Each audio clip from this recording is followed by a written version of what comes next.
Entonces vamos a dar inicio a la sesión del día de hoy.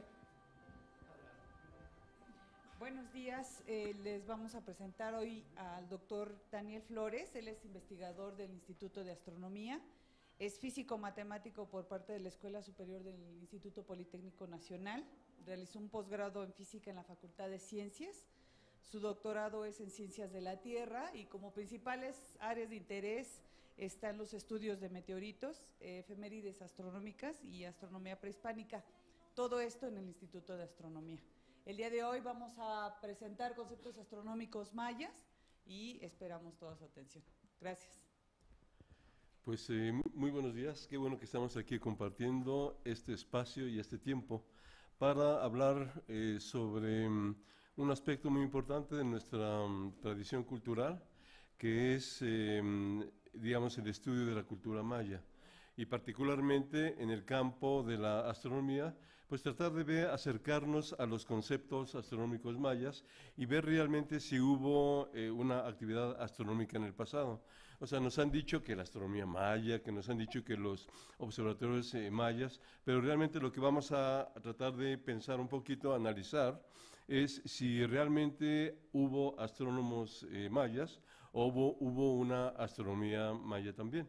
Esto también se deriva a lo que sería digamos, la astronomía mesoamericana, pero particularmente dadas las coincidencias que están ocurriendo en esta semana, vamos a hablar únicamente de la parte maya, con algunos ejemplos de otros lugares de Mesoamérica. Bueno, entonces, como tienen ahí digamos, en la pantalla, los conceptos astronómicos mayas radican en muchos sentidos en cómo observaban el cielo, pero particularmente yo les pregunto, ¿cómo sabemos que hay astrónomos actualmente? ¿Cómo los podemos identificar? Y la respuesta es que pues a través de sus imágenes astronómicas, a través de los edificios orientados que se construyen para ver el cielo y a la vez también conceptos astronómicos modernos. Todo eso nos lleva a responder la pregunta, ¿cómo sabes si existen los astrónomos? ¿No?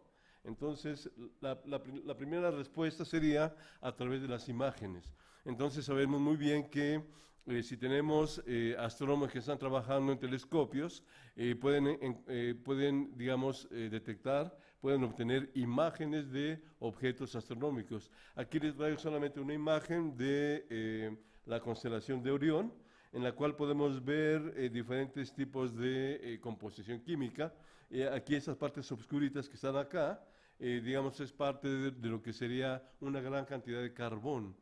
Sabemos muy bien que las estrellas se forman en estas regiones de la galaxia donde hay regiones de polvo y gas.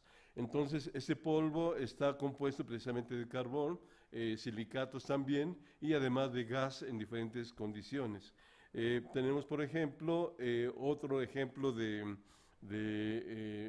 imágenes, en la cual tenemos aquí una fotografía tomada en Paranal, en Chile, por digamos, telescopios de la ESO, y podemos ver, si pueden apagar también esta, por favor, ajá, para que ven la imagen. Entonces podemos ver aquí el centro de la galaxia y podemos ver aquí el plano de nuestra Vía Láctea. Todos aquellos que nacieron en Sagitario y Escorpión pueden decirse ahora, soy hijo del centro de la galaxia. ¿Qué les parece? ¿No? Entonces, porque está esta región de Sagitario y el Escorpión muy cercano al centro de nuestra galaxia. Y podemos ver aquí estas regiones oscuras, que son estas regiones donde se forman estrellas y están conformadas por polvo, por carbón, por silicatos que están aquí, digamos, interactuando y que gradualmente al colapsar se forman estrellas, sistemas planetarios y todo lo que venga posteriormente. ¿De acuerdo? Y evidentemente pues están las estrellas, perdón, me pasé. Ahí está. Entonces, otra manera de saber si hay astrónomos trabajando actualmente, pues es de las fotografías que se toman. Aquí están, digamos, en una primera vista de algún experimento que hicieron, están los visitantes y los astrónomos viendo la pantalla y podemos ver aquí una galaxia que se está viendo a través de estos grandes telescopios. Están, por ejemplo, digamos, la estructura o la infraestructura que está asociada para ver el cielo. Sería la electrónica, la óptica, la mecánica y todo lo que proviene, digamos, de ver primero, buscar el ambiente donde se va a situar un telescopio, explorar, observar y construir posteriormente. Todo eso lleva un gran conjunto de personas que están enfocadas a una sola cosa, ver el cielo, ver la bóveda celeste. ¿Qué les parece? Entonces, otra manera de identificar la actividad astronómica moderna, pues es a través de otras imágenes de telescopios. En este caso es un observatorio que está orbitando en torno al Sol, y podemos ver aquí, el Sol aquí está adentro, y lo que estamos viendo es la corona solar. Entonces podemos ver aquí las grandes eyecciones de materia que tiene el Sol, y eventualmente, si tuviéramos una imagen, digamos, movible, una película, podíamos ver que Venus viene por acá, pasa y se va, Júpiter lo mismo, pasa y se va, y aquí están Mercurio y Marte también en órbita en torno al Sol. Entonces todo esto nos hace ver que, digamos, el interés del hombre por conocer su ambiente más allá de la atmósfera terrestre, es a través de telescopios, de instrumentos. Desde luego, en la actualidad existe una gran cantidad de instrumentos que nos lleva a la observación de la bóveda celeste en longitudes de onda que nosotros no podemos ver. Esto es simplemente en longitud de onda visible, pero existen observaciones en rayos X, en rayos gamma, en infrarrojo y otras longitudes más. ¿Qué les parece? Bueno, continuamos. Los edificios orientados, está precisamente la construcción de edificios. Este es un telescopio de 2 metros que está en San Pedro Mártir, en Baja California, y que está a cargo del Instituto de Astronomía. Aquí está el telescopio 2 metros y otras vistas del observatorio. Entonces la pregunta, ¿existen astrónomos en la actualidad? ¿Qué responden? Pues la respuesta es que sí. Tenemos resultados, tenemos el lugar donde observan los astrónomos. Bueno, otra manera es identificar parte del trabajo que hacen, y este es un mapa celeste construido a través de una gran cantidad de estrellas. Aquí tenemos del orden de unas 20.000 estrellas graficadas en este punto, y este mapa está publicado en el anuario del Observatorio Astronómico Nacional. El año 2013 ya salió y está este mapa ahí, por si les interesa y ver tablas numéricas y el mapa de estrellas. Por cierto, el sábado 17, no sé si saben ustedes, va a haber la Noche de las Estrellas en el Zócalo. Entonces va a ser más o menos como de 4 a 10 de la noche, por si quieren ver conferencias, quieren ver algunas imágenes más o preguntar sobre la actividad astronómica en México, pues vayan. Entonces va a estar interesante, va a haber muchas cosas. Bueno, digamos, en el pasado cercano a nosotros, la pregunta es si hubo astrónomos, y aquí tenemos un conjunto de astrónomos y también de políticos de la época, en la cual están en lo que sería el castillo de Chapultepec, donde había un observatorio, ¿de acuerdo? Entonces la gente entraba por aquí, subía y llegaban a el telescopio. Entonces tenemos una gran cantidad de actividad astronómica. Este es en Tacubaya, donde está la Prepa 4, ahí estaba el Observatorio Astronómico Nacional, y que finalmente se construye la Prepa 4, pero el edificio que estaba ahí es precisamente el antiguo observatorio. Aquí tenemos una cúpula, aquí casi no se ve, pero también había otros telescopios, y en la parte central, atrás, también había otro observatorio que sería el Círculo Meridiano. ¿Qué les parece? Entonces, tenemos dentro del observatorio de Tacubaya, que es prácticamente el inicio de la historia de la astronomía moderna en México. Aquí tenemos el gran círculo meridiano, en el cual observaban el paso de las estrellas por el meridiano de la Ciudad de México, y al determinar el paso de una estrella, se determinaba la hora. O sea, la hora, y como actualmente se hace, es mediante la observación de objetos astronómicos. En aquel tiempo, estábamos hablando de principios del siglo pasado, La determinación de la hora es a través de la observación de estrellas y en la actualidad se usan radiotelescopios, en la cual se observan el paso de radiofuentes por el meridiano de algún lugar y se determina con una precisión extraordinaria del orden de millonésimos de milésimos de segundo la hora en que está regida nuestros relojes, ¿de acuerdo? Entonces, este es un ejemplo de cómo se hacía en el pasado en México y entonces nosotros determinábamos la hora, incluso esta hora se iba hacia los países de Centroamérica. Bueno, entonces continuamos. Aquí está un astrónomo utilizando su instrumento óptico en este caso para observar el cielo y para determinar la hora, por ejemplo. Aquí está un pequeño reloj que iba marcando tac, tac, tac. Las personas que querían saber la hora se conectaban a través del telégrafo y entonces oían ese tic-tac y daban la hora.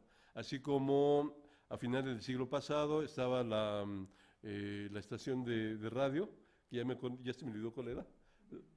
Se daba la hora cada minuto, pasaban comerciales y cada minuto daban la hora. Entonces ahora eso ya está superado, ustedes ya son muy modernos y ahora simplemente con ver una computadora ven ahí la hora en que están. Pero esa hora que leen es a través de toda esta gran infraestructura internacional para determinar la hora.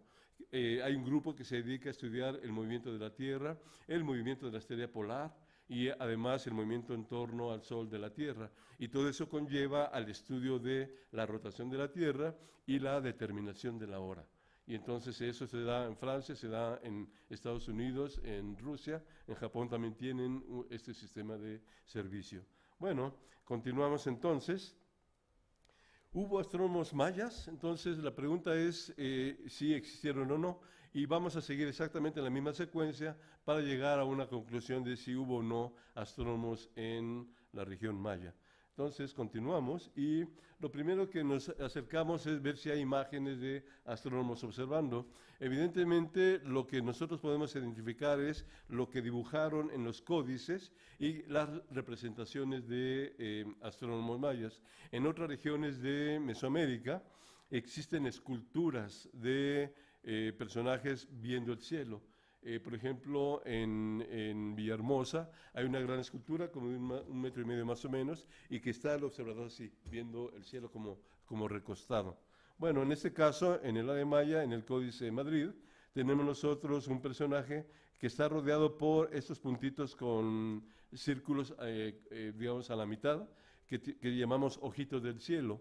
Entonces tenemos un astrónomo echándole ojo al cielo y evidentemente hay una gran cantidad de registros que están en el Códice de Madrid.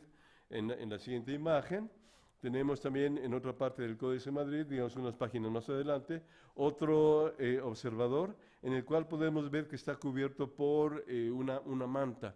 Esta tradición nos llega al altiplano mexicano poco antes de que lleguen los españoles. Resulta que Durán, en su estudio de la época, explica que en las casas de algunas azoteas, en las azoteas de algunas casas, es al revés, las azoteas de algunas casas construían una especie de una bardita como de 30 centímetros de alto y que cabía una persona acostada. Y justamente en las 4 esquinas había unos hoyos donde ponían unos palos y después cubrían al observador por una manta muy delgadita para que se pudiera ver el cielo y proteger al astrónomo de, pues, digamos, ¿cómo se llama el rocío que está cayendo durante la noche. Entonces, y esto está representado aquí en el Códice de Madrid. Entonces tenemos un observador que está viendo el cielo a través de una pequeña capa protectora, digamos. Los astrónomos actuales se cubren con grandes chamarras para protegerse del frío, ¿de acuerdo? Pero en aquel pasado, pues, además era cubrirse de este rocío matinal, por ejemplo. Bueno, aquí tenemos una actividad también en el Códice de Mendoza, en el cual están una serie de personajes. Aquí hay un joven, digamos, que está, digamos, aprendiendo, digamos, astronomía. Aquí está un observador del cielo viendo este gran conjunto de estrellas y que está registrado en este códice.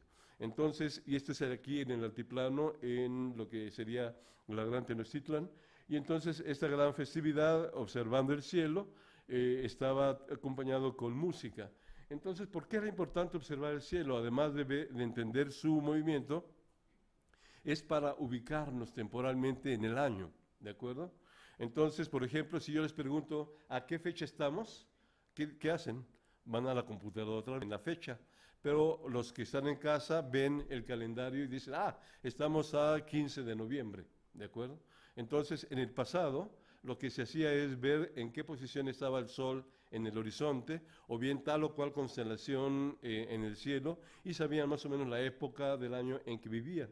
Entonces, de esa manera podían establecer toda una actividad ritual, una actividad social, económica, en la cual las colectividades humanas interactuaban en diferentes regiones de Mesoamérica. ¿Qué les parece?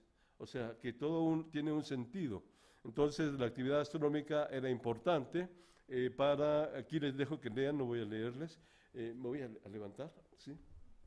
Entonces, el punto importante es que la observación astronómica es permanente. En todas las sociedades humanas era necesario, sobre todo una vez que se establecieron los calendarios, era verificar que el número de días contados coincidiera con ciertos fenómenos astronómicos, ¿de acuerdo? Bueno, entonces, los edificios orientados. Bueno, aquí también tenemos algunos ejemplos. En el área de Maya tenemos el Gran Caracol, aquí está, es una vista de cerca, y aquí tenemos el Gran Caracol donde se observaba, es un edificio circular. Cuando lleguen, no sé si ya han ido ya, pero cuando vean van a ver la importancia de lo que era la observación del cielo. Después, aquí está la pirámide de Kukulcán, y aquí está el Templo Superior de los Jaguares, un gran juego de pelota que también servía para observar el cielo. Al final traigo un ejemplo de ello. Aquí junto al caracol, en esa parte, acá en esa parte, está este edificio que es la iglesia, que también fungía como un referente para observar el cielo. Entonces, entre estos dos edificios está dibujada la constelación de Escorpión. O sea, cuando sale en algún momento determinado, sale perpendicular. Después se va poniendo hacia horizontal en el lado opuesto, en la puesta del sol. Si nosotros vamos en finales de abril a este edificio, el Templo Superior de los Jaguares, vamos a ver que el sol penetra, el sol perpendicular a los muros. Y entonces, esa fecha del 30 de abril está marcando 4 fechas importantes en el mundo mesoamericano, que es el 12 de abril, que es digamos, entre el 29 y el 1 de noviembre, después el 30 de abril y finalmente el 13 de agosto. El 13 de agosto es una fecha muy importante que está asociada a la calendarica maya. ¿13 de agosto?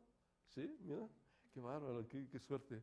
Entonces tenemos un gran personaje aquí, un dignatario que nació el 13 de agosto, ¿de acuerdo? Porque sí, porque fíjense bien, en las estelas mayas son chismes de la familia y siempre se ponían, yo nací en tal fecha y yo nací en la otra, únicamente para darse realce. Pero tú naciste el 13 de agosto y es una fecha importante para los mayas. ¿Ya?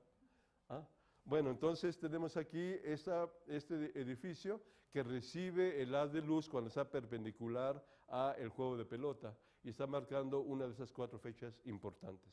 ¿Qué les parece? ¿Sí? Adelante.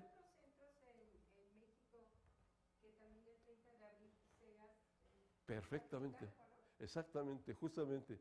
Entonces, por eso mencionaba la importancia de las 4 fechas, porque en diferentes regiones de Mesoamérica utilizan unas u otras fechas. En Teotihuacán, por ejemplo, está el 12 de febrero o bien el 30 de octubre. Digamos, estas fechas importantes alrededor de la festividad de fuego, alrededor de las fiestas de muertos, está esta relación. Ajá. Por ejemplo, en SNA también está el 30 de abril, pero también está el 12 de febrero. Perfectamente, exacto. Muy bien. Entonces, cuando está el texto es para que lo lean, ¿no? ¿Ya lo leyeron? Porque va a haber examen al final, ¿eh? Entonces, ok, entonces continuamos. Uno de los aspectos importantes es la, digamos, representación de fenómenos astronómicos de interés. Entonces, aquí solamente les traigo un pequeño ejemplo. En Teotihuacán, aquí tenemos que ven un águila. Después, aquí ven una flor como de 8 pétalos. Aquí ven una flor de 5, una estrella pues de 5 puntas. Y aquí hay una barra. Entonces, en Teotihuacán no se ha encontrado todavía digamos, textos escritos, solamente algunos signos. Entonces, por comparación, esto podría estar representando el número 5 maya, que decimos, proviene de los mayas, pero ahora sabemos que esta notación proviene de la cultura madre, los olmecas. Ajá. Bueno, entonces aquí por comentarles, normalmente lo que se asocia a la estrella de 5 puntas es a Venus, y hay una razón específica por su movimiento característico. Y esta flor de 8 pétalos aproximadamente asociado con el águila está asociado al sol. Y tendríamos una flor de 8 pétalos asociado a un águila, al sol, y este es precisamente un ciclo que tiene Venus en recorrer 5 segmentos del cielo, o sea, de la eclíptica, y que lo hace precisamente en 8 años. Y eso se llama el ciclo sinódico de Venus, que seguían perfectamente los mayas en el pasado. Bueno, continuamos y, sé que se perdió algo. Bueno, entonces en esa parte les muestro precisamente a propósito de la pregunta, la parte de Teotihuacán, en la cual tenemos aquí la pirámide del Sol y acá está la pirámide de la Luna. Perdón, la pirámide de la Luna anda del otro lado. Anda acá, de este lado. Esta es la calzada de los muertos y aquí está la pirámide de la Luna. Cuando vayan a Teotihuacán, o si ya fueron y si subieron a la pirámide del Sol, cuando ven hacia la pirámide de la Luna, están viendo el meridiano de Teotihuacán. ¿De acuerdo? Entonces, de alguna manera, los teotihuacanos supieron identificar exactamente dónde está el polo norte celeste. ¿Y por qué digo esto? Porque en la época teotihuacana, la polar no estaba en el polo norte celeste, como ahora lo vemos. O sea, no había ninguna estrella visible a simple vista en esta región del Polo Norte. Y sin embargo, los teotihuacanos supieron determinar la línea que apunta al Polo Norte celeste.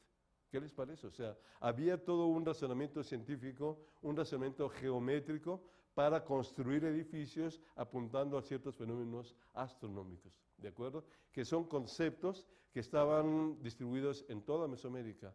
Los intereses eran diferentes en cada región, en cada ciudad, pero había un conocimiento, un fundamento astronómico que todo el mundo conocía, o al menos los, digamos, especialistas en la observación de la bóveda celeste. Bueno, entonces en Teotihuacán, si van caminando por acá a 1 kilómetro, aquí hay un montículo, y entonces si observan el próximo 12 de febrero, vayan allá, van a ver que el sol sale aquí y se pone arriba de la pirámide del Sol. ¿Qué les parece? Y entonces está marcando el inicio del año mesoamericano aquí en el altiplano. Entonces, cuando llega Sahagún y les pregunta a los sabios de la época, oigan, ¿cuándo empieza su año? Entonces se reúnen todos los ancianos y los grandes sabios y después de varios meses van con Sahagún y les dicen, Sahagún, nuestro año empieza en tu 2 de febrero, el 2 de febrero juliano, pero es el 12 de febrero gregoriano, que es nuestra fecha actual. Entonces, si van el 12 de febrero, van a ver una tradición astronómica calendárica desde la época teotihuacana, ¿de acuerdo? Y eso se sigue en diferentes regiones mayas también, ¿de acuerdo? Bien, continuamos. Y este es el ejemplo. Ese se ha tomado en octubre, sí, ahí el 29 de octubre, en la cual podemos ver el sol arriba. Si vamos, por ejemplo, el día 4 de noviembre, que ya pasó, ni modo, entonces van a estar el sol saliendo aquí en el centro. Y entonces, digamos, entre el 7 y el 4, 7, a ver, ¿cómo va? 1, 2, 3, 4, 5. O sea, perdón las cuentas, pero cuando el sol está saliendo aquí en la península, cuando está saliendo el sol en la pirámide del Sol, visto desde este montículo, están contando los nemontemi, o sea, estos días de espera para comprar el año solar, ¿de acuerdo? Ellos contaban el intervalo de 360 días, esperaban la cuenta de los 5 días y cuando salía el sol aquí, empezaban a contar su nuevo año. ¿Qué les parece? Y es observación nada más, conceptos astronómicos, ¿de acuerdo? Bueno, este es digamos, un cálculo actual. Si seguimos el sol intervalo de 260 días, vamos a ver las fechas, octubre 28, febrero 12, aquí está el 13 de agosto y abril 29, ¿de acuerdo? Entonces está marcando un lugar donde el sol sale exactamente en el mismo punto después de varios meses, ¿de acuerdo? De 104 días, y aquí después de 260 días está agosto y abril, ¿de acuerdo? ¿Qué les parece? Solo observación astronómica y conceptos astronómicos. Ok, ya hablabas de Xochicalco, y entonces precisamente en Xochicalco está la cueva del observatorio, que está midiendo los días en que el sol pasa por el cenit, ¿de acuerdo? Cuando nosotros no proyectamos ninguna sombra, entonces estamos midiendo esto aquí. Entonces, esta es una fotografía tomada hace, eso fue en noviembre del año pasado, no, perdón, no es cierto, este fue en julio, perdón, en abril de este año. Y entonces tenemos aquí el sol incidiendo en la cueva del observatorio. Entonces, si hay alguno que quiere dedicarse a la arqueología, todavía en Xochicalco hay lugares en que todavía se requiere de trabajo arqueológico. Hay una gran cantidad de vestigios que requieren de especialistas en esta materia, ¿de acuerdo? Muy bien, continuamos. Otra manera de medir el paso cenital en Mesoamérica es a través de las torres que aparecen en diferentes lugares de la península de Yucatán. Entonces, esas torres, cuando el sol está en el cenit, no proyectan ninguna sombra. Entonces, a lo más lo que podemos ver aquí son unas rayas oscuras o de sombra que están barriendo toda la torre, ¿de acuerdo? Entonces, hay diferentes maneras de observar un mismo fenómeno, en este caso el paso cenital. En Xochicalco, el haz que entra, así como en Monte Albán, y en este caso son las para medir también el paso cenital. ¿Qué les parece? Entonces, los intereses son diferentes, pero la observación astronómica es la misma. Entonces, aquí ahora nos vamos a Cholén, en Campeche, y entonces aquí vemos este edificio, aquí está, que tiene 4 crujías, ¿de acuerdo? Y que aún hay pintura mural, ¿de acuerdo? Entonces, esta pintura mural, ¿cómo en el tiempo? ¿Vamos bien? ¿Sí? Bueno, y espero que la vean bien. A ver, aquí está un personaje, aquí hay un personaje que está a su bracito, ¿de acuerdo? Es un personaje que tiene su naricita aquí, ¿de acuerdo? Y aquí hay como unas bóvedas, ¿de acuerdo? Es una pintura mural que está en esta crujía de este lado. Si uno entra y voltea, uno ve esta precisamente, ¿de acuerdo? Entonces, hay una costumbre, a ver, les voy a señalar para que vean, aquí está orejita, cabecita, con la cabeza deformada, ¿de acuerdo? Ojito, naricita, ¿de acuerdo? ¿Ya lo identificaron? Ahora sí ya, ¿verdad? Claro. Y entonces es un personaje que está cargando algo, ¿de acuerdo?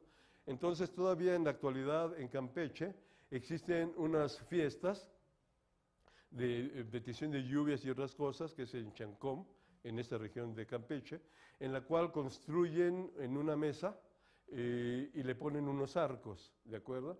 Y después que lo construyen, lo cubren con una tela. Y en ciertas regiones distintas le ponen como colgados estrellitas. O sea, están representando la bóveda celeste, ¿de acuerdo? Entonces, una tradición que está dibujada o expresada en la pintura mural, eso se sigue utilizando en fiestas en el área maya. Ahora tienen esa connotación católica, pero por ejemplo, estas mesas ceremoniales las llevan niñitos y en el pasado eran enanos. Los enanos eran la comunicación entre la humanidad y los dioses, ¿de acuerdo? Y ahora pues se utilizan a los niños. Y esta es una representación, digamos, hecha por Alex Fara, allí en el Instituto de Astronomía, con ciertos paquetes de diseño gráfico. En fin, es únicamente para que esta representación de bóveda está en esta pintura mural. ¿Qué les parece? Bueno, y a ver, aquí está un poquito más complicado todavía, pero aquí tenemos un personaje femenino, ¿de acuerdo? Entonces, a ver, veamos. Aquí está su brazo, aquí está una pulsera y aquí está su mano. Y su mano está así. ¿Qué les parece? ¿La distinguen? A ver, fue muy rápido. Mano, aquí está la pulsera, aquí está el pulgar, aquí están sus deditos, ¿no? Que los tiene así. Y esto indica venado o luna, ¿de acuerdo? Entonces, luego aquí está su cuerpo, aquí está el cuello, y de este lado está, es que no se puede apreciar muy bien, pero hay un venadito aquí, que está cargando con el brazo izquierdo, ¿de acuerdo? Entonces, y eso está dibujado en esta parte. Bueno, normalmente a las mujeres se están representados siempre o se asocian con la luna. Cuando uno va, digamos, a Cholén y uno entra, está apuntando en esta dirección, aquí, en esta dirección, que es la dirección del polo norte, perdón, el polo sur. Está marcando el meridiano del lugar. Entonces resulta que si nosotros estamos representando, si los mayas representaron aquí a la luna en fase de luna llena, entonces calculamos nosotros las fases de luna llena y vemos que en esa dirección está la luna en fase de luna llena, a intervalos de 18 años. Y el intervalo de 18 años es el ciclo Salos de eclipses, que se llama así, ¿de acuerdo? Y entonces los mayas lo identificaron diciendo, vengan aquí en luna llena, y cuando estén en el mismo fondo de estrellas, entonces ya pasaron 18 años, ¿de acuerdo? Entonces, esa es una parte también muy importante en el que la pintura mural deja información astronómica y que ahorita hemos expulgado algunas cositas, pero falta muchísimo por descubrir más, por encontrar.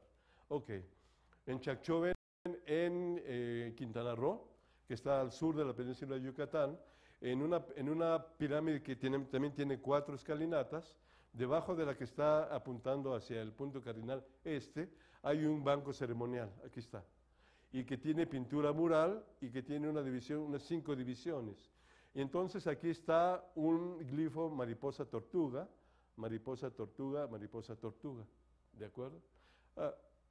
Se los voy a pasar. La siguiente. Bueno, hay unos datos más que quiero darles antes de seguir a esto. Aquí tenemos sartales. ¿Eso qué quiere decir? Es un hilo con cuentas que se van ensartando, ¿de acuerdo? Y entonces el número total de sartales es de 104. Y el número total son 312 cuentas, ¿de acuerdo? Y entonces usted dice, ay, 312 cuentas, 104, ¿qué quiere decir eso? Bueno, resulta, bueno, y aquí están los mariposas tortuga, aquí se aprecia mejor, ¿de acuerdo? Resulta que los mayas se dieron cuenta que al observar estrellas del Ecuador, por ejemplo, tienen un intervalo de días en que podemos verlas a simple vista, y son del orden de 312 días, ¿de acuerdo? Y el resto, del orden de 52 días, ya no los podemos ver porque se ocultan en el brillo solar, ¿de acuerdo? Entonces, como estamos orbitando en torno al Sol, nosotros estamos viendo una estrella determinada, pero al movernos, nosotros vamos a ver que gradualmente esa estrella se va acercando al Sol, ¿de acuerdo? Depende de nuestra posición orbital. Y ese es el momento en que desaparece en el brillo solar. Y son 52 días más o menos, ¿de acuerdo?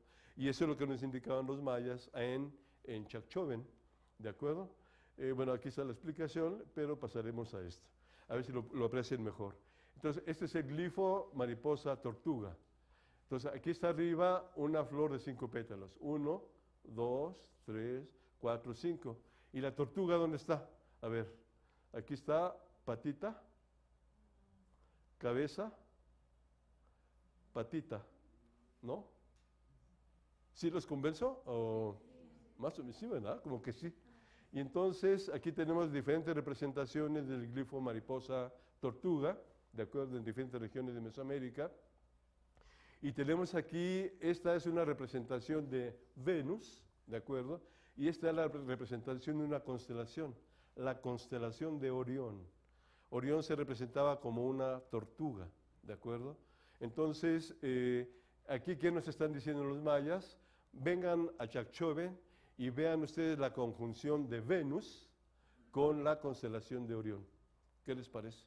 Entonces, aquí hicimos un ejercicio numérico y aquí está Venus, aquí está la constelación de Orión, aquí está el cinturón de Orión, o sea, los 3 Reyes Magos o las 3 Marías, y aquí está el trapecio. Son más estrellas, pero bueno. Entonces, aquí está Venus, por ejemplo, en la época de Chacchoven, en la cual tenemos 4007, 4015, 4021, y son cada 8 años va a estar Venus al norte de la constelación de Orión. ¿Qué les parece? Entonces dicen los mayas, vean, cuando esté Orión en el norte de la constelación de Orión, entonces llegaron las fiestas de Chacchoven, por decir algo, ¿de acuerdo? Y entonces son conceptos que están ahí implícitos en la pintura mural maya. Entonces, continuamos. Aquí está Esta es una fotografía actual. Aquí está el Templo Superior de los Jaguares, donde les decía que el sol penetra aquí en el 30 de abril. Aquí está el gran juego de pelota, ¿de acuerdo? Todo esto, ¿está claro? Y aquí está la estrella polar, ¿de acuerdo? Y estas son las estrellas circumpolares. Nosotros en una noche, ahorita les digo, vemos que esta estrella se mueve así. En la noche de las estrellas, en la carpa de los mayas, voy a presentar esta película completa, ¿de acuerdo? Van a ver las nubes pasar y todo, entonces van a ver cómo se van moviendo poco a poquito las estrellas circumpolares. Aquí les identifico algunas estrellas. Aquí está Casiopea, que apenas se distingue, es una M, pero aquí como es una exposición larga, entonces vemos muchas más estrellas.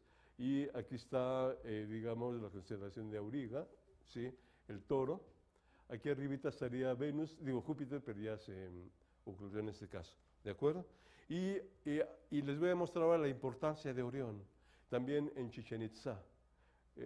Uy, no salió, a ver qué pasó. Chic. Uy, faltó una. No sé, qué lástima. Bueno, ni modo. Es que la otra fotografía era la pirámide del Castillo con la constelación de Orión precisamente sobre la pirámide. Déjeme ver si se activa. Sí, es que está ahí, ahí está la... ahí dentro, ahí está metida. ¿Sí? ¿Sí? Sí, disculpen ustedes, a ver, si lo pueden bajar por favor acá, exacto, a ver si la podemos ver. Sí, algo pasó, en fin, se perdió en algún lado.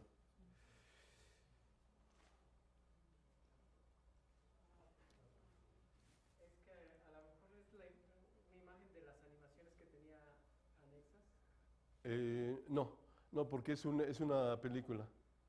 A ver, Aquí va la película, entonces son los archivos que iban anexos a la presentación. ajá, Y entonces como no los copié a esta máquina. posiblemente sea eso entonces, a ver. Entonces vamos a pasarles una, ¿de acuerdo? No les voy a pasar la de El Castillo y Orión. Entonces hay que ver la de Juego de Pelota nada más, por favor. Bueno, mientras seguimos conversando, ya casi llegamos al final. Bueno, entonces, ¿qué es lo que ocurre? Tenemos evidencia de que había personas dedicadas a la observación del cielo, ¿de acuerdo? A través de los dibujos y las pinturas en los códices, ¿de acuerdo? Tenemos también, ya en la época de la colonia, estas representaciones de gente observando el cielo y que está, por ejemplo, en el Códice Mendoza, ¿de acuerdo? Y es parte de una tradición astronómica que proviene hasta actualmente, o sea, actualmente todavía hay gente que se dedica a observar el cielo para llevar la cuenta de 260 días. Entonces, el calendario mesoamericano consta de dos calendarios importantes. Y a ver, ¿cuál es este? Ok, este es el circumpolares. Adelante. Entonces, este es el juego de pelota, lo que le acabo de mostrar. Por si alguien no puede ir el sábado, ya lo vio aquí, ¿de acuerdo?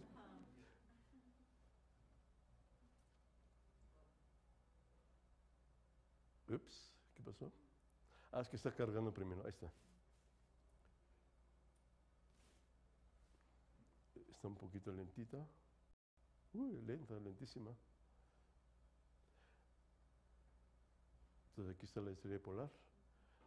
¿Perciben el movimiento de las nubes? Si está un poquito lento, o sea, las nubes apenitas se nota su movimiento y las estrellas es más difícil todavía, ¿de acuerdo? Porque se mueven más lentamente que las nubes. Pero créanme, ahí está, ¿de acuerdo? Aquí está la estrella polar, y bueno, ya se borró, y viene por acá la cauda, y aquí está la osa menor. Pues sí, van a tener que ir el sábado al Zócalo. ¿Sí? ¿Eso durante tiempo se firmó? Estos son más o menos como 8 horas, ajá, aproximadamente. Entonces aquí aparece un objeto y ese es Júpiter. Entonces va apareciendo, va moviéndose por acá, y desaparece. Entonces, por aquí están las Pléyades, déjeme ver si la identifico. ¿No tapo? A ver. Aquí están. Esas son las Pléyades. ¿Qué les parece? Ujú. Entonces, cuando se construye un edificio con interés astronómico, era porque sabían exactamente qué querían observar, qué fenómeno astronómico querían identificar para seguir su movimiento a través de los años, a través de las décadas y los grandes ciclos, ¿de acuerdo? Entonces, imagínense un fenómeno astronómico de 260 años, una persona no vive esa cantidad de tiempo. Entonces, requería de una persona que sabía, observaba, registraba, guardaba, enseñaba, y esta nueva persona observaba, registraba, enseñaba, ta. O sea, había una escuela astronómica en el mundo maya, ¿de acuerdo? Entonces, hasta ahorita no hemos sabido leer esta información. Entonces, quizá alguno de ustedes sí lo va a poder lograr. O sea, cuáles eran los métodos de observación, los métodos de registro, qué les interesaba. Entonces, parte del interés ya lo hemos, digamos, descubierto, algunas cosas nada más, pero falta muchísimas cosas más, ¿de acuerdo? Y ya las Pléyades desaparecieron, en fin. Bueno, ok, si quieren pararle porque sí es bastante lento.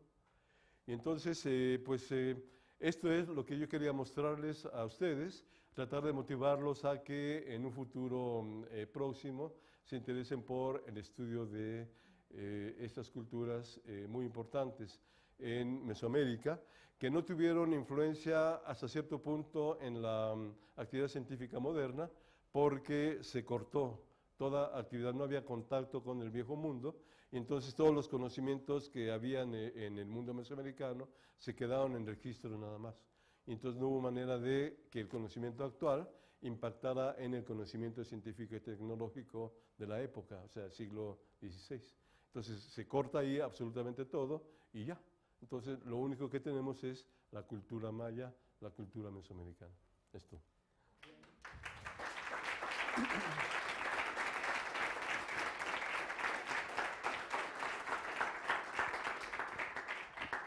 Bueno, entonces vamos a la ronda de preguntas. Vamos a iniciar por las sedes remotas y tenemos en pantalla al Colegio Carol Bohr.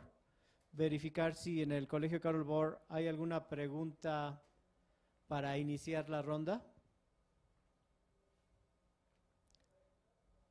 Si nos abren el micrófono acá afuera.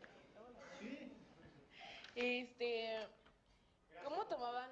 Gracias. Carol Bohr tiene una pregunta. ¿El juego de pelota tenía relación alguna con los astrónomos en aquella época? ¿El juego de pelota tiene alguna relación con ¿El juego de pelota tenía alguna relación con los astrónomos en aquella época? Sí, totalmente. La relación, digamos, lo que hemos encontrado hasta el momento es primero el juego de pelota. Se efectuaba de día con una asociación con el Sol, con la Vía Láctea, y lo podemos ver, por ejemplo, en el Templo Superior de los Jaguares, en el que hablábamos hace un momento de la incidencia del haz de luz perpendicular al interior del muro del edificio superior de los Jaguares y que marcaba hacia el 30 de abril. Después, en esta última imagen que pasamos, está la estrella polar marcando un ángulo determinado con el eje de simetría del juego de pelota. Y entonces esto tiene que ver con, digamos, el movimiento circular de la Osa Menor en aquella época. En la época teotihuacana, en la época maya, la estrella polar estaba alejada del polo norte celeste y la Osa Menor le daba vuelta completamente al polo norte celeste. Y entonces el límite que marcaba la Osa Menor estaba en una región oscura donde a simple vista no se observaban estrellas. Bien. ¿Alguna otra pregunta en Colegio Carol Bohr? Gracias. Sí, gracias. ¿En qué consiste el observador que está en Palenque, Chiapas, en el Templo de las Inscripciones? Bueno, ahí digamos, son informaciones que están separadas completamente. Si la pregunta es qué es lo que estaba viendo este astrónomo, en este momento yo no podría decirlo. Lo que sí podemos decir que este personaje está asociado a cuentas de días. Hay que indicar, o sea, hay que, digamos, mencionar que la calendárica maya está compuesta por 3 calendarios.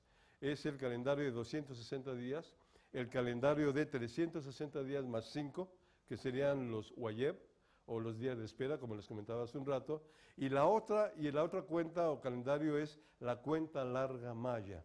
La cuenta larga maya es una cuenta sucesiva e infinita de días, en el que están contando, acumulando días, y que cuentan intervalos, por ejemplo, de 5.200 años aproximadamente. Entonces, si quieren, después le entro un poco más a este asunto, pero un poco la idea en cuanto a la pregunta era en ese sentido, dada su relación con intervalos de días o de cuentas calendáricas que están ahí digamos, junto a este astrónomo, entonces lo podemos asociar como un personaje asociado con la cuenta de los días, nada más. Gracias, Colegio Karol Bor. ¿Alguna última pregunta en esta ronda? Sí, gracias. ¿Cómo pueden interpretar los códices mayas? ¿Cómo pudieron descifrar los códigos mayas? Bueno, sí es un trabajo muy complicado y esto nos lleva más o menos desde el siglo XVIII para acá. Entonces, muchas personas han entrado a estudiar los glifos mayas. A través del tiempo se ha logrado identificar glifos que están asociados con la cuenta de los días. ¿Por qué? Porque se ha logrado identificar los intervalos de 260 días que están asociados con la cuenta de 20 por 13 días, que nos da 260, o bien 18 meses de 20 días que nos da la cuenta de 360. Entonces, esta, digamos, inferencia de diferentes glifos mayas, ya sea en estelas o en códices, se ha logrado encontrar esta relación con cuenta de días. Falta todavía mucho por entender, sobre todo existe un gran problema que es la correlación entre el calendario que nosotros seguimos, el gregoriano o el calendario juliano, y la cuenta maya. Existe un número que es la correlación que trata de igualar o, digamos, la cuenta maya con la cuenta del calendario actual, ¿de acuerdo? Entonces, en ese sentido, tenemos más o menos del orden de 40 correlaciones que nos llevan a fechas de inicio del calendario maya muy distintas. Entonces, por ejemplo, existen intervalos de cuenta de 10 días, hay intervalos de cuenta de 260 días, por ejemplo. Y entonces, esa gran dispersión entre propuestas de correlaciones nos lleva a que todavía el calendario maya no se ha entendido perfectamente. Y entonces, quien pregunta a lo mejor va a resolver este problema de aquí a 5 años más o menos, bueno, 10 años aproximadamente, ¿de acuerdo? Bien, en un momento regresamos con Colegio Karol Bor para una segunda ronda. Voy a pasar a Preparatoria 4, no sin antes recordar a las personas que nos siguen por internet que nos pueden enviar sus preguntas a preguntas@universum.unam.mx. Y entonces quisiera que Prepa 4 activara su micrófono para saber si tienen preguntas. Sí, buenos días. En sí el juego de pelota tiene un significado, pero al momento de que la pelota, creo que era de chicle, no sé, del árbol de ese material, entraba en el aro, ¿qué significado tenía? Porque me han dicho que tiene un significado lo que otro. Me da curiosidad saber en verdad qué significa. La pregunta es, ¿el significado de la pelota dentro del juego? Sí, y no entra en el aro. Cuando entra en el aro. Bueno, ese es un problema deportivo. Es un problema también etnográfico porque en la actualidad existen, digamos, reproducciones de los juegos de pelota. Y decir qué significado tiene al pasar por el aro, bueno, hay varias interpretaciones sobre ello. Una de ellas es que cuando la pelota pasa a través del aro, quiere decir que está pasando por lo que sería el movimiento de los planetas.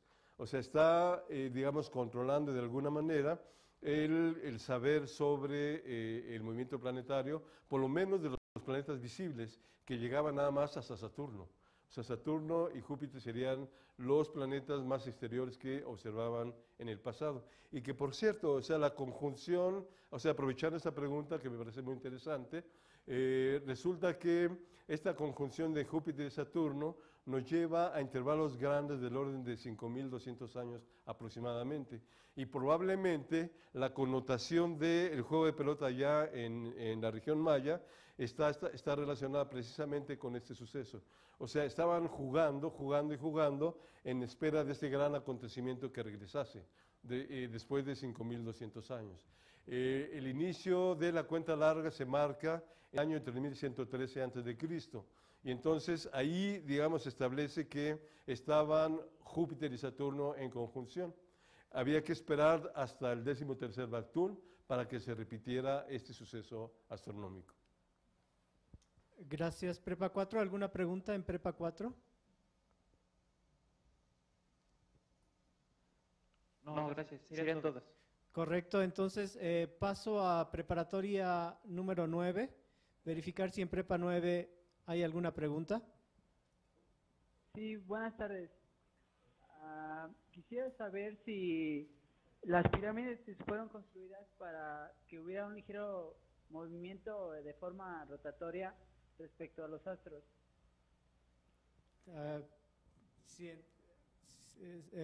Si nos repites otra vez la pregunta, saber si las pirámides están orientadas para qué.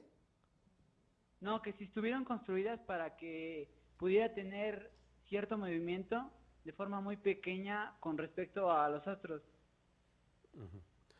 Bueno, claro, no. Las pirámides están fijas, o sea, y están sujetas al movimiento de rotación de la Tierra. Pero la pregunta es en el sentido, si estoy mal, por favor, corríjame. Entonces, tenemos una pirámide, se construye para observar un fenómeno astronómico. Para observar, por ejemplo, en este caso, la salida de Júpiter de la pirámide de Chichén Itzá, por ejemplo. ¿De acuerdo? Entonces, un edificio se construye para estar observando un fenómeno determinado. Entonces, si nosotros queremos ver, por ejemplo, el juego de pelota en el Templo Superior de los Jaguares, cuando Venus o Júpiter están alineados con este edificio, entonces se construye exactamente para ver ese fenómeno. Entonces, la respuesta es afirmativa. Se construyen para observar fenómenos astronómicos muy específicos relacionados con su calendárica, con la comprensión del movimiento de la bóveda celeste. Gracias, Prepa 9. ¿Alguna otra pregunta en Prepa 9? Sí, buenos días. Mi pregunta era, nos mencionaba que aún en ciertas partes se sigue haciendo una festividad donde se coloca la mesa y se colocan la tela. Nos refería que era por las auroras, pero si aquí en México no son visibles, ¿cómo es que ellos sabían de su existencia? ¿De las auroras boreales? Sí. Sí, no, yo no mencioné las auroras boreales, pero vamos a aprovechar este comentario.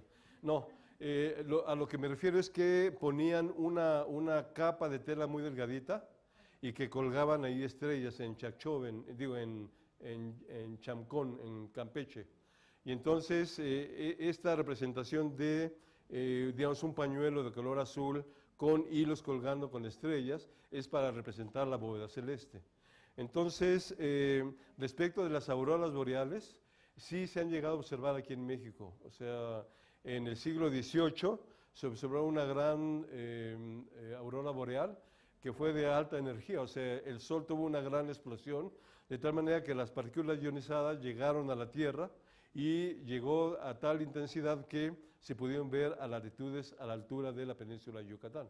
En la Ciudad de México se observó esa aurora boreal. Entonces, no duden ustedes si en algún momento determinado ven una especie de cortina de color verde que se mueve en el cielo, ojalá lo podamos ver, es un fenómeno de aurora boreal. Entonces, Conclusión. O sea, la aurora boreal sí se ha logrado ver en la Ciudad de México. Pero era así en casos contadísimos. Sí, sí, realmente muy, muy contados. O sea, quizá han sido aproximadamente unas 3 veces a partir del siglo XVI para acá, más o menos. Correcto. Y lo que mencionaba de la bóveda, era lo que representaban en Campeche, era la bóveda celeste más que auroras o cosas por el estilo. Justamente es la bóveda celeste, quizá no hablé con propiedad, sí. Correcto. Gracias, Prepa 9. ¿Alguna última pregunta en esta ronda? Sí. La pirámide del Sol y de la Luna, ¿qué relación tienen con la astronomía de los mayas? ¿Tienen algo que ver, por ejemplo, el Sol qué tanto influye o la Luna? Interesante pregunta. Vamos a ver. Existe en el pasado mesoamericano una gran interacción entre los diferentes grupos culturales. Entonces, no quiere decir que había una influencia de uno sobre otro. Había un conocimiento que compartían. Nosotros podemos encontrar en Teotihuacán el barrio oaxaqueño, por ejemplo. Se puede encontrar el barrio zapoteca. Entonces, se puede encontrar también restos de personajes mayas que están allí en la pirámide de la Luna. Entonces, este es el resultado de esa gran interacción cultural en el mundo mesoamericano. Desde el punto de vista de la calendaria de conocimiento astronómico, debo decir que había un conocimiento fundamental astronómico, de tal manera que el calendario de 260 días y el calendario de 360 días se seguían con exactitud en toda Mesoamérica. ¿Eso qué quiere decir? Que seguían los mismos fenómenos astronómicos, aunque el interés en cada una de las regiones era diferente, pero este conocimiento fundamental lo seguían en cada una de las culturas. Entonces, lo que mencionaba hace rato, por ejemplo, la orientación de Teotihuacán del orden de 16 grados aproximadamente, lo podemos encontrar en la región maya, lo podemos encontrar en Esná, lo encontramos en el juego de pelota también, así como lo encontramos en otras regiones de Mesoamérica, en Oaxaca, en Nayarit, en Chihuahua también se puede encontrar. Bien, y entonces ahora nos toca con los alumnos que están aquí en Universum, que también son de Prepa 9. Entonces, van a aprovechar para saludarse. Es más, vamos a aprovechar y vamos a girar la cámara para que los diferentes grupos de Prepa 9 que intervienen el día de hoy se saluden.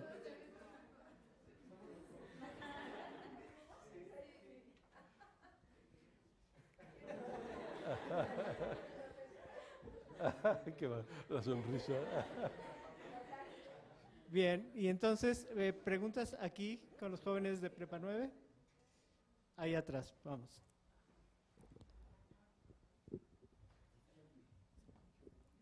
Bueno, buenas tardes.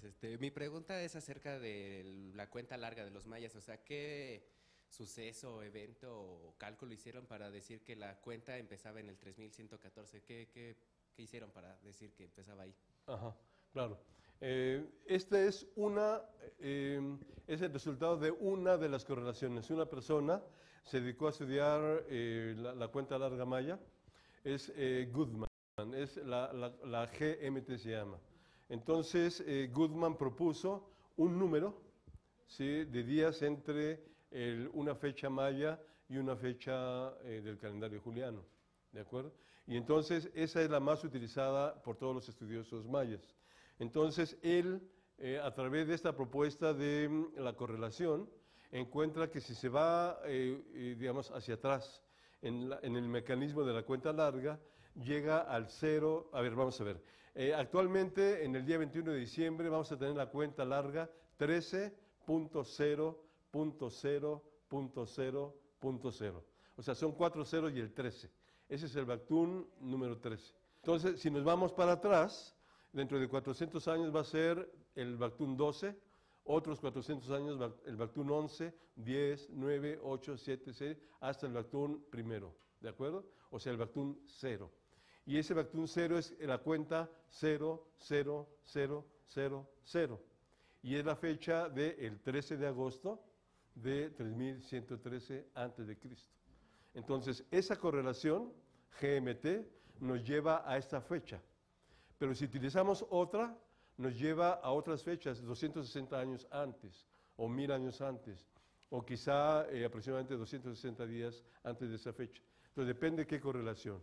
Entonces lo único que hicimos es aplicar la más aceptada y esta correlación aceptada nos lleva a esta fecha, 13 de agosto, 3113 antes de Cristo. ¿Respondí? ¿Sí? Bien, aquí tenemos otra pregunta. ¿Por qué los observatorios tienen desde los mayas hasta la fecha la misma forma de cúpula? ¿La misma forma? Ajá, de cúpula. ¿De qué? Cúpula. De cúpula. Ah, de cúpula. No. O sea, por ejemplo, la pirámide del Sol no es cúpula, es una pirámide. O sea, tenemos edificios circulares en Michoacán. Tenemos edificios circulares aquí en el Estado de México. Es uno acá en el Valle de México y del otro lado de la Sierra Poniente, en Calixtlahuaca. Después tenemos edificio circular precisamente en Chichén Itzá y otro observatorio muy parecido que es en Mayapán. Entonces, también en la zona de la costa del Golfo tenemos edificios circulares. Existen en el norte, en Chihuahua, ¿sí? Olvido el nombre, se me escapa. Bueno, entonces en Chihuahua existe un sitio donde hay un conjunto de pequeños altares, más o menos como de 40 centímetros. Entonces hay uno que es Montículo de la Cruz, que es una cruz, y los demás son circulares. Entonces existen diferentes edificios, construcciones en forma circular, pero no todos son circulares. Está el rectangular del juego de pelota, ¿de acuerdo? Entonces, ellos utilizaban los edificios circulares para una especie de sistema de referencia de azimut, por ejemplo. La medida del azimut es un ángulo horizontal en el plano del observador. Y entonces para eso lo utilizaban, ¿de acuerdo? Pero había diferentes maneras, diferentes maneras. Por ejemplo, en el área maya existen edificios con ventanitas y el interior de los edificios tienen como 5 crujías. Entonces uno entra a ese edificio y se va poniendo cada vez más oscuro, de tal manera que la última crujía no se ve nada. Entonces cuando llega una fecha, la luz de la luna, por ejemplo, entra hasta el fondo y está marcando una fecha determinada de estudio. Entonces, modos de observar fenómenos astronómicos son distintos. Depende de los intereses, nada más. ¿Sí respondí? Bien, acá tenemos otra pregunta. Buenas tardes. Mi pregunta es sobre la supuesta profecía del fin del mundo. ¿Esta profecía tiene que ver algo con las cuentas mayas? ¿Termina un ciclo o por qué se afirma que llega el fin del mundo en esa fecha? Ajá, excelente. Bueno, sí que no he tocado eso, ¿verdad? A ver, ahí les va, vamos a ver. Hacemos una breve cuestión esa de las predicciones. Las predicciones de fin del mundo no es nueva, o sea, viene de mucho tiempo atrás. Digamos, hay registros de final del mundo en el año 638. Hay registros del fin del mundo en el año 2170 antes de Cristo, ¿de acuerdo? Entonces voy a mencionarles, por ejemplo, el final del mundo del año 1700, el de 1800, 1900, en el año 2000. ¿Ustedes no habían nacido en el año 2000 todavía? No, todavía no, qué bárbaro, hijo. Entonces, en el año 2000 hubo una gran predicción del fin del mundo. Entonces, en el año 1800 fue uno de los años donde hubo más predicciones de fin del mundo. Bueno, ¿qué hay de común en estos años? 1700, 1800, 1900, 2000. ¿Qué hay de común? Los 00, ¿no? 000, son los dígitos 00. Son los años seculares, así le llamamos así, porque es el inicio del siglo, ¿de acuerdo? O el final del siglo, es como quieran verlo. Entonces, a alguien siempre le llamaba la atención de 00. Uy, se acaba el mundo porque no hay ceros. El cero no existe, ¿de acuerdo? Ahora sabemos que sí existe. Bueno, ok. Entonces, pero ¿qué pasa con el 2012?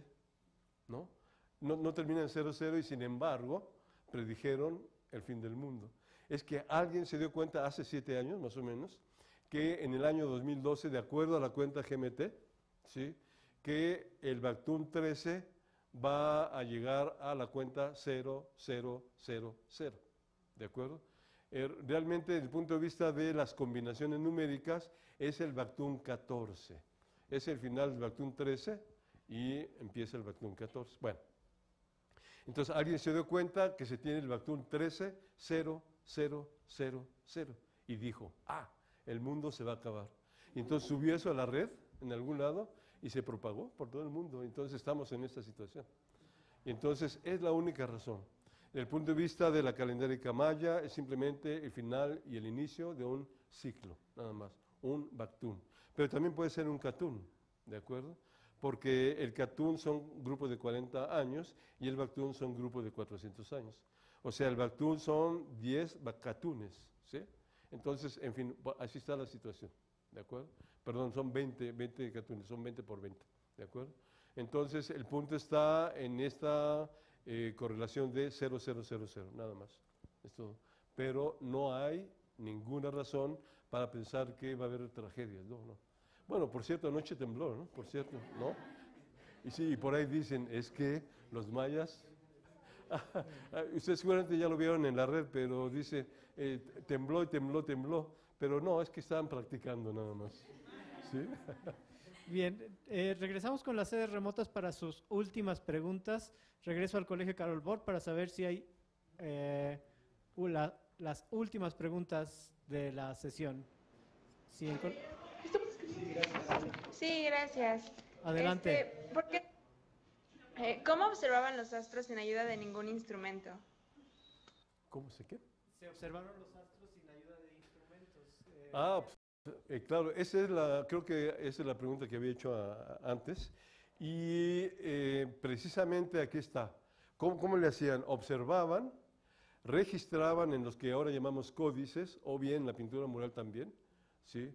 En algunos edificios mayas están unos graffiti que están ahí dibujados.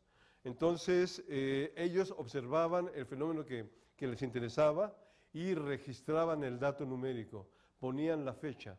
Quizá las estelas precisamente están marcando, en esta fecha ocurrió la conjunción de Marte y Venus con un conjunto de estrellas.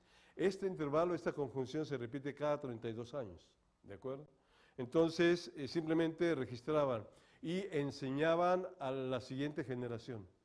Entonces, estos son simplemente especulaciones, porque tenemos algunos datos, digamos, dispersos, pero no hemos logrado todavía integrar toda la información, por ejemplo, en la escritura maya. Para entender la escritura maya todavía falta bastante tiempo, o sea, falta mucho trabajo de epigrafistas para identificar cada uno de los signos mayas e ir leyendo cada una de las páginas en los códices y en la pintura mural también. Gracias, Colegio Karol Bort. ¿Alguna última pregunta? Sí, gracias. Aparte de la tortuga y la mariposa, ¿cómo representaban los mayas las constelaciones y los planetas? Es una pregunta. Es parte de las cosas que no hemos sabido identificar.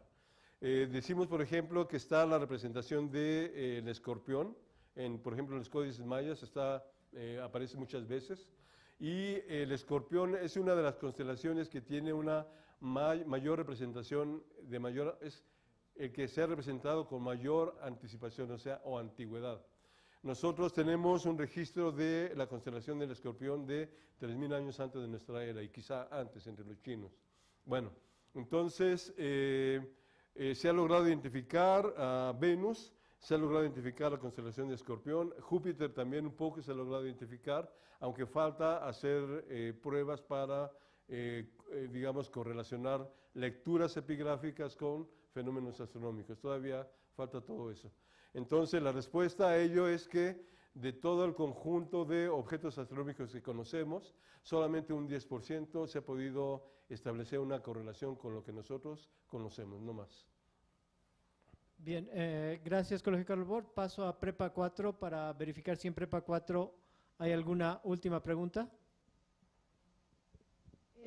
Buenos días. ¿Qué tan verídico es que los mayas, por medio de la astrología, de las estrellas, podían saber los movimientos de la Tierra o los temblores en este caso? O sea, que si supieron eso. Que sí, sí, a través de sus observaciones astronómicas podrían predecir cosas como sismos o... Bueno, Claro. Sí, en efecto, a ver, vamos a ver. Todo calendario, en este caso un códice calendárico, tiene una de las finales de predecir. O sea, predecir o narrar sucesos astronómicos, ¿de acuerdo? En el caso de, digamos, el Códice Dresde, que por cierto, aprovechando esta oportunidad, la magista Laura Sotelo, el sábado 17 de noviembre, nos va a hablar de cómo calcular eclipses con un libro maya, ¿de acuerdo? Entonces, incluso eclipses actuales, ¿de acuerdo? Bueno, entonces lo que decía era precisamente la predicción de fenómenos astronómicos, ¿de acuerdo? Predicción de fenómenos astronómicos, nada más que ocurran los fenómenos. No están prediciendo ninguna otra cosa, ¿de acuerdo? De desastres, no. El interés del hombre por conocer los ciclos astronómicos es asociarlo con los nacimientos de los hijos o de las familias, o bien qué pasa con las sociedades humanas y digamos, los hechos históricos de una sociedad, asociarlos con una fecha o con un suceso astronómico para ver si se repite. Al darse cuenta que, digamos, había coincidencias, por ejemplo, si alguien nacía el 13 de abril, entonces cuando venía el 13 de abril y celebraban el aniversario de esa persona, pues el Sol estaba en esa dirección, ¿no? Entonces había una correlación entre un fenómeno astronómico y una fecha, digamos, que les interesaba a un grupo de personas. Pero hay otros sucesos como los temblores que no pueden predecirse, no es posible. Los huracanes tampoco. Hay una aproximación quizá con las estaciones del año. Entonces sabemos que los huracanes solamente están en ciertas épocas del año y no en todas las épocas, ¿de acuerdo? Entonces, en ese sentido, los sabios de la época o que van registrando información dicen, probablemente va a haber un ciclón por las señales de nubes que hay o corrientes de aire o demás. Pero realmente el objetivo era simplemente determinar fechas en un intervalo de tiempo determinado. La relación de astronomía con agricultura está más o menos documentada, ¿no? Claro, determinar bien las fechas de siembra y cosecha, por ejemplo, ¿no? Perfectamente, sí. Exactamente. Uno de los objetivos por ubicarse en el año es saber estos ciclos agrícolas, ¿no? Hay un estudio de un par de arqueólogos en la cual ellos estudian las orientaciones de los surcos de las siembras. Y entonces han encontrado que algunos de estos están asociados con el 30 de abril, por ejemplo, el 12 de abril. Entonces hay una cierta relación con la posición del Sol en iluminando el surco en las siembras, ¿no? Interesante. ¿Alguna última pregunta en Prepa 4? Sí, buenas tardes. Quisiera saber la importancia de estas 4 fechas que menciona usted, de noviembre y de abril y de agosto. ¿Por qué son importantes para los mayas? Ajá, sí. No sé si recuerda la gráfica que le puse. Simplemente es un estudio del movimiento del Sol a intervalos de 260 días. Y esta gráfica, digamos, confirma el interés que tenían los mayas sobre 4 fechas específicas. Claro, también ellos seguían las fechas de los equinoccios en marzo y en septiembre. Seguían las fechas de los solsticios en diciembre y en junio. O sea, eso, igual que todas las sociedades en el mundo, igual que todas las sociedades en el mundo, supieron identificar estos momentos cruciales de los equinoccios y los solsticios.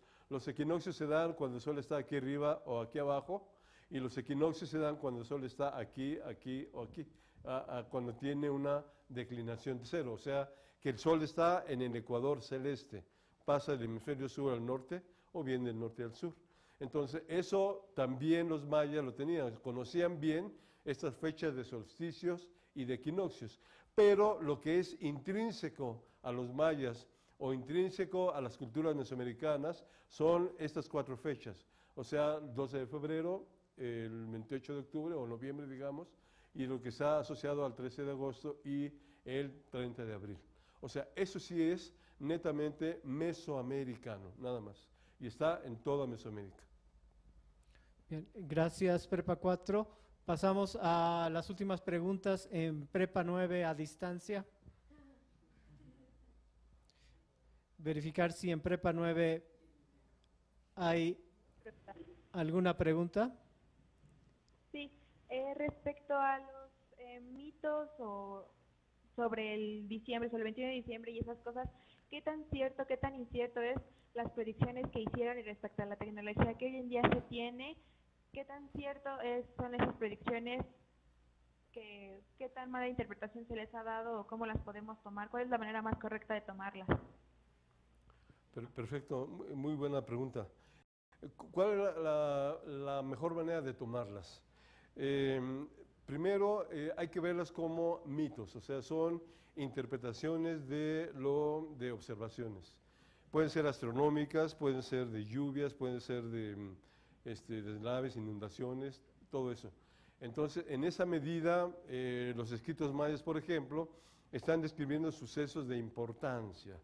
Entonces, pueden ser sucesos agrícolas, pueden ser sucesos meteorológicos o climáticos, o bien pueden ser sucesos astronómicos, que esos serían los más reproducibles, porque son cíclicos. Entonces, un eclipse, por ejemplo, que aquí hay una controversia, un eclipse de sol simplemente ocurría, pero ahorita, por lo menos para mí, no hay certeza de que conocían el cálculo de los eclipses de sol. Entonces, lo que conocían, fíjense bien, en el Códice Dresden y en el Códice Borgia, son los ciclos que llamamos saros, que es un ciclo lunar. ¿Eso qué quiere decir?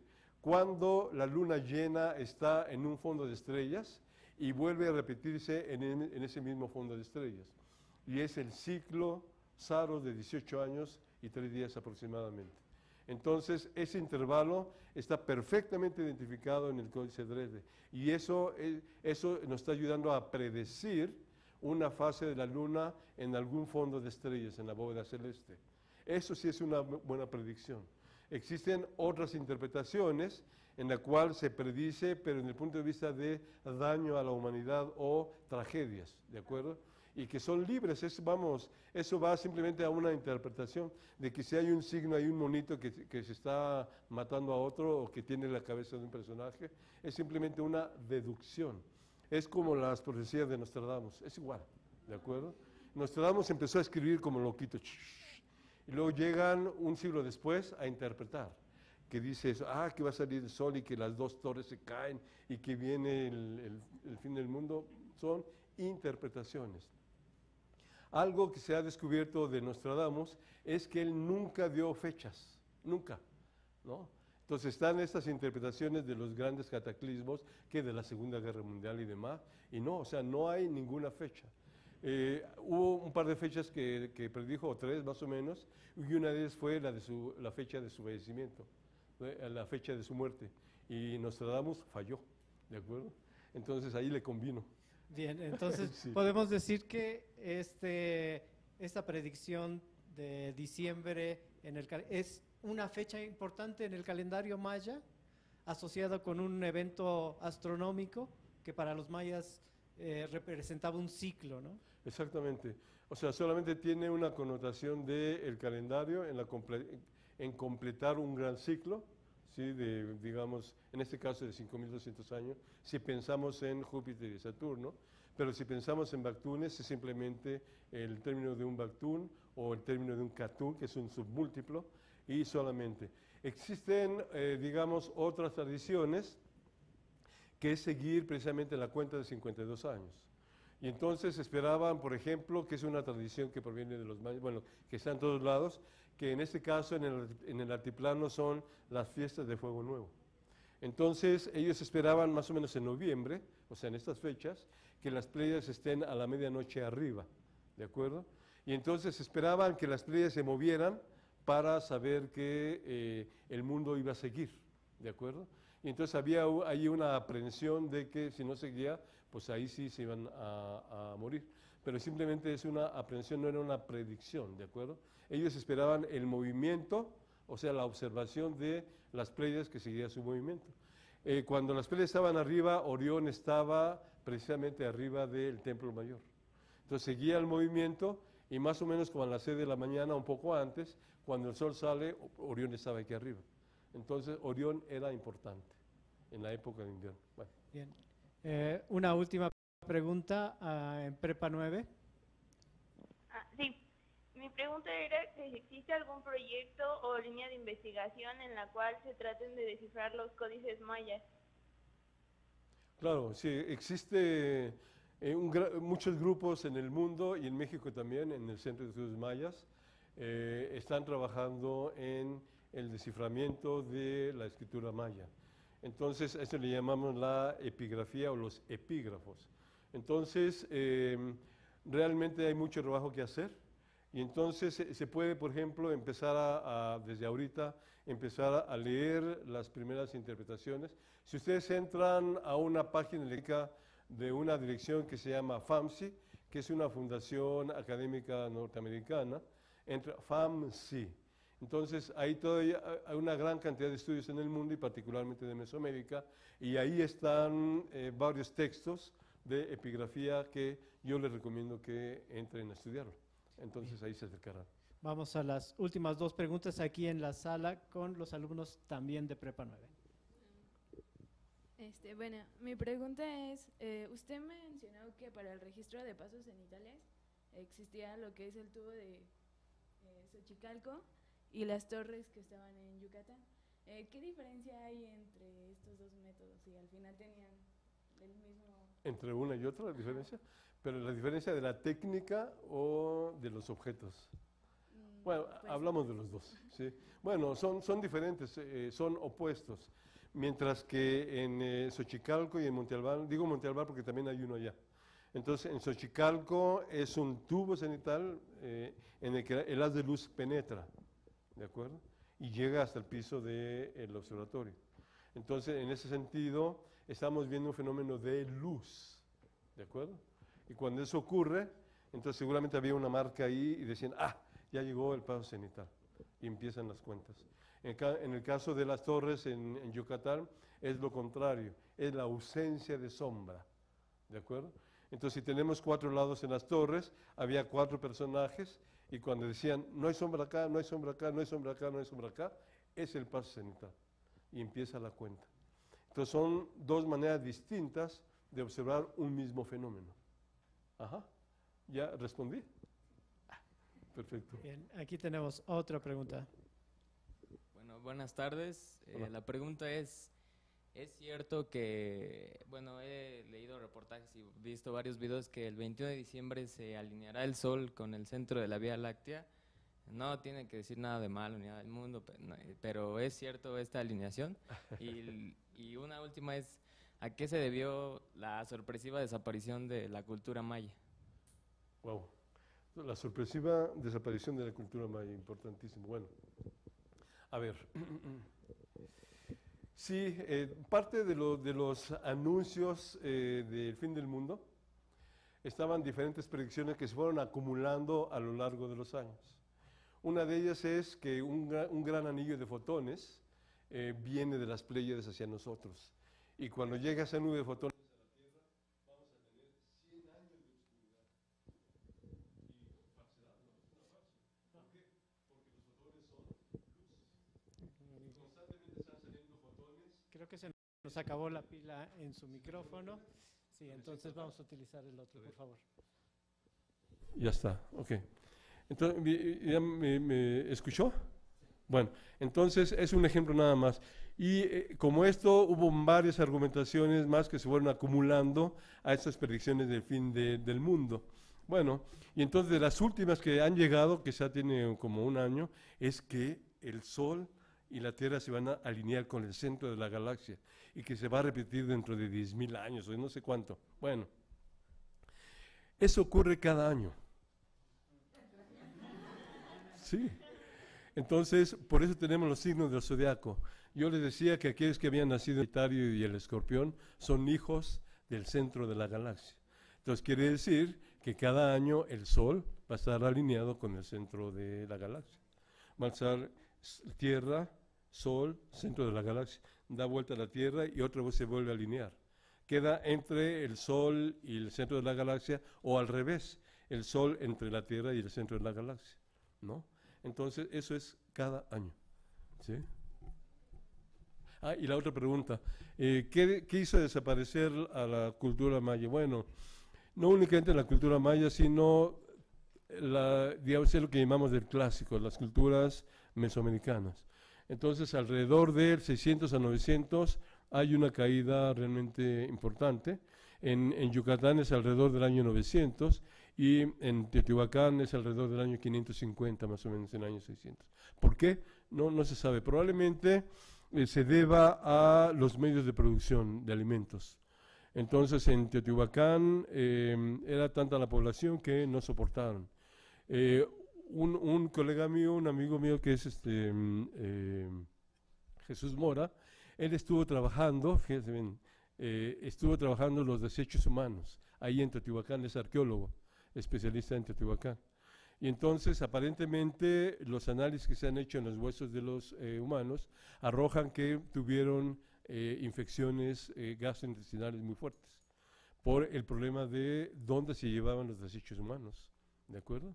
Entonces, no se sabe, o sea, hasta ahorita, qué hacían con eso.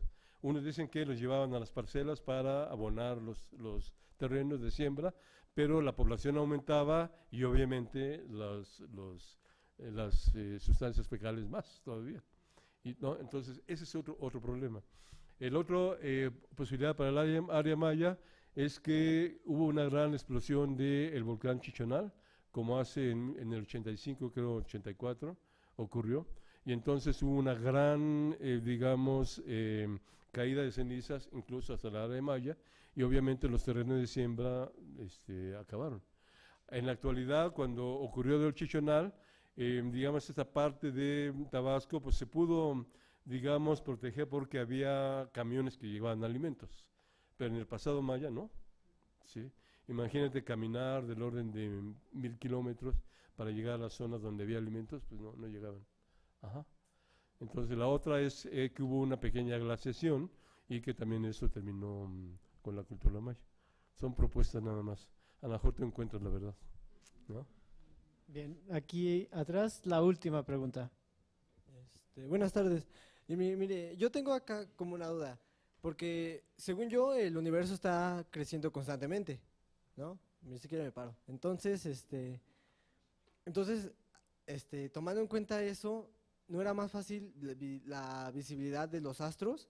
Además, también contando en cuenta que ahora ya no vemos ni el sol porque pues, es una nube de smog, ¿verdad?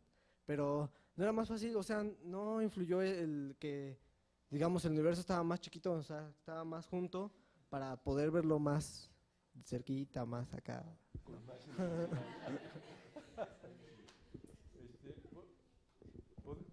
¿Podrías poner la imagen de el juego de pelota, por favor? Nada más para mostrar aquí algo. Bueno, ok, a ver, mezcló muchísimas cosas. No sé, es que para establecer contacto visual. Sí, a ver. Entonces, primero, el universo decimos que está expandiendo, pero eso para ciertos modelos, para ciertas propuestas del estudio del universo en conjunto. Existen tres posibilidades para el universo: que esté en expansión, que esté en contracción o que esté en estado estacionario, que siempre ha estado como está, ¿de acuerdo? Y entonces todavía no hay certeza en ninguna de las tres. Aparentemente está en expansión, de acuerdo a esta hipótesis de la gran explosión, de que todo el universo estaba en un puntito, estalló y ya, ¿de acuerdo?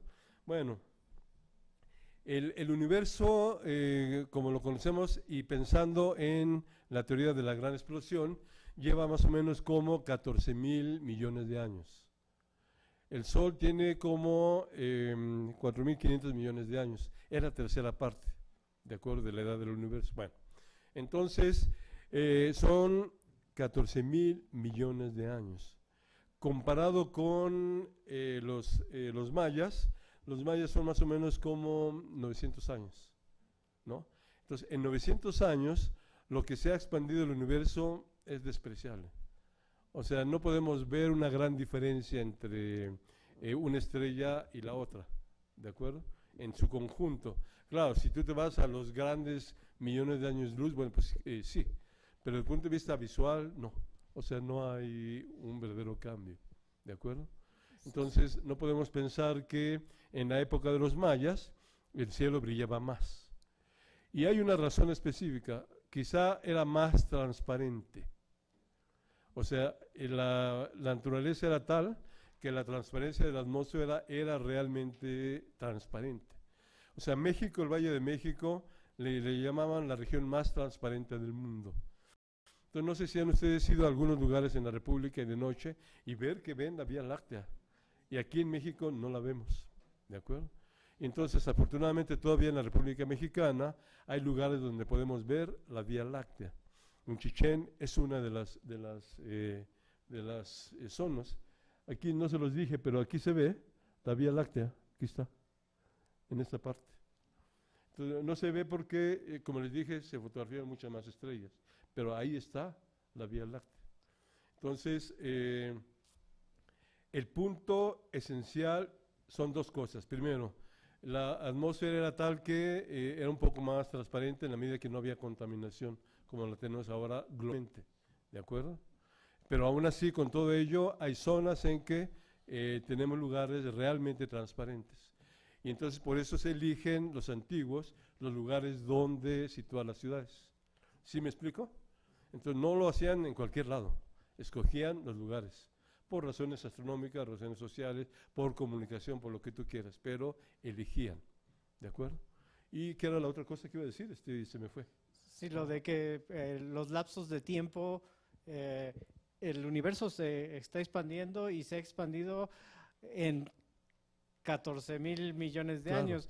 Y el grado de expansión de los mayas hacia acá, pues es mínimo.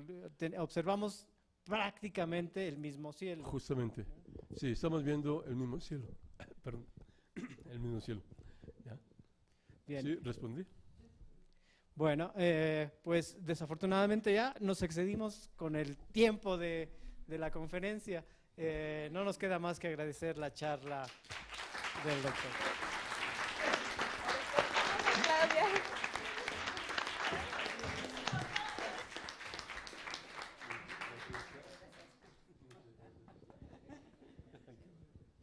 Gracias a las sedes que nos acompañaron, gracias a las personas que nos siguieron por internet.